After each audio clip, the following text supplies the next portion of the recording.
Israel mengutuk kesepakatan damai antara Hamas dengan Fatah yang ditengahi oleh China pada Selasa 23 Juli kemarin. Menurut Beijing, kesepakatan itu akan membuat Hamas terlibat dalam pemerintahan di Gaza pasca perang. Menteri Luar Negeri Israel Katz menuduh Presiden Palestina Mahmud Abbas berusaha merangkul Hamas. Padahal militan tersebut adalah musuh utama Israel yang dicap sebagai organisasi teroris. Katz menegaskan bahwa pemerintahan Hamas akan dihancurkan di masa depan. Sementara itu, Hossam Badran, anggota Biro Politik Hamas, menggambarkan keterlibatan Cina sebagai cara untuk melawan pengaruh Amerika Serikat. Menurutnya, Washington telah menentang konsensus nasional internal Palestina dengan menjalin hubungan dengan Israel. Sebelumnya, Menteri Luar Negeri Cina Wang Yi menjamu pejabat senior Hamas Musa Abu Marzuk dan utusan Fatah Mahmud Al-Alol. Selain itu ada pula utusan dari 12 faksi Palestina yang lain. Dalam pertemuan di Beijing, belasan organisasi Palestina itu sepakat untuk membentuk Badan Rekonsiliasi Nasional Sementara untuk memerintah Gaza pasca perang. Kesepakatan ini juga disetujui oleh Hamas dan Fatah, dua kelompok Palestina yang selama ini bermusuhan.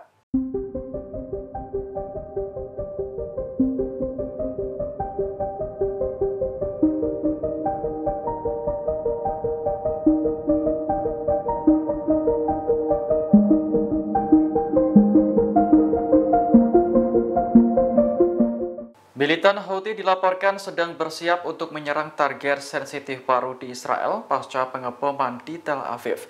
Target baru yang dimaksud adalah pelabuhan serta ladang gas. Laporan tersebut dimuat dalam harian Al-Akhbar yang berafiliasi dengan Hizbullah pada Selasa 23 Juli. Selama ini Houthi hanya menargetkan pelabuhan Israel di kota Eilat yang dekat dengan Laut Merah. Namun pada eskalasi berikutnya, militan Yaman juga berencana menyerang pelabuhan di Asdod, Askelon hingga Haifa. Sementara ladang gas Israel yang menjadi target Houthi berlokasi di Laut Mediterania. Houthi juga disebut akan menargetkan kapal tanker minyak yang mengangkut bahan bakar dari Azerbaijan dan Kazakhstan ke Israel lewat Mediterania Timur. Konflik kedua pihak semakin memanas setelah Houthi menyerang Tel Aviv pada Jumat pekan lalu menggunakan pesawat tak berawak. Israel yang tak terima lantas melakukan serangan balik terhadap pelabuhan Hodeida di Yaman sehari setelahnya.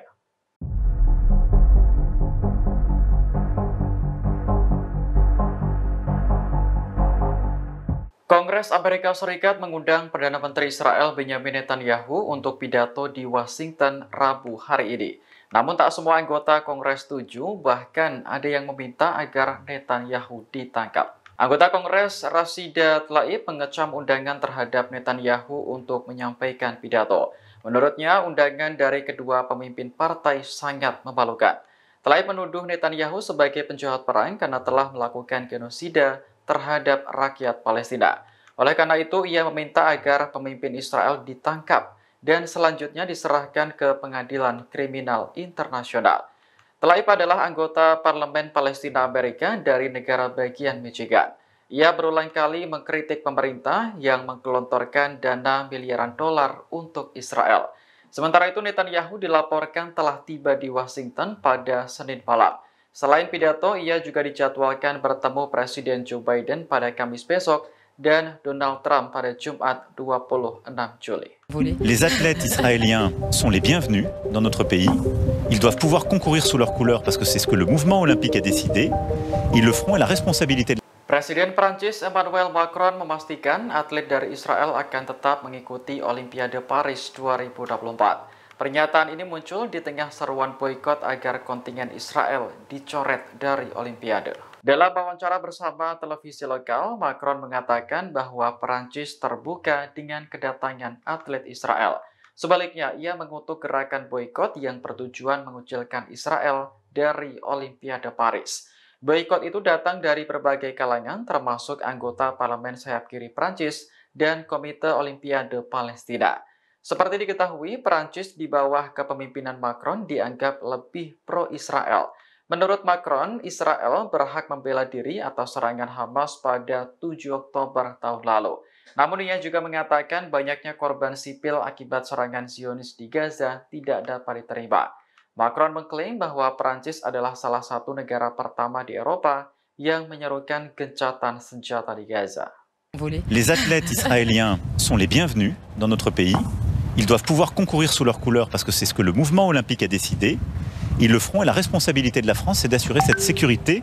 Et je condamne avec la plus grande fermeté tous ceux qui, en quelque sorte, font courir un risque à ces athlètes et implicitement les menacent. Vous pensez à Thomas Porte, le député?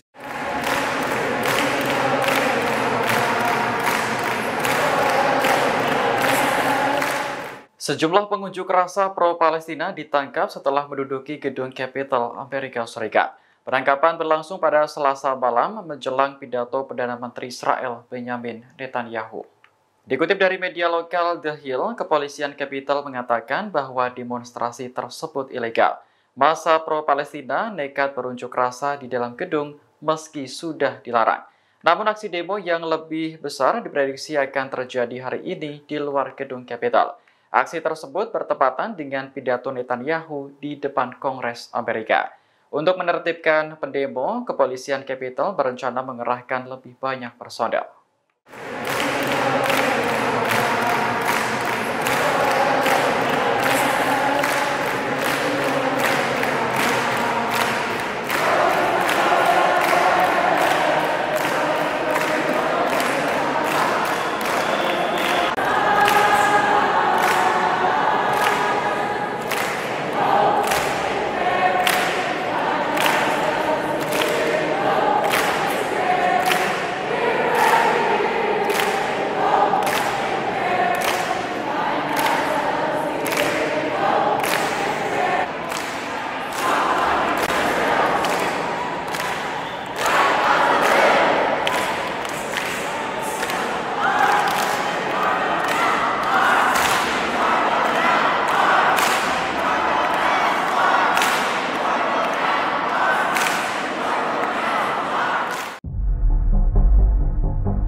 Perdana Menteri Israel Benjamin Netanyahu mendapat banyak kritikan menjelang pidato di depan Kongres Amerika Serikat hari ini, Rabu 24 Juli. Kritikan itu salah satunya datang dari anggota Kongres sendiri, Gerald Nadler. Nadler dengan lantang menjuluki Netanyahu sebagai pemimpin terburuk dalam sejarah Yahudi.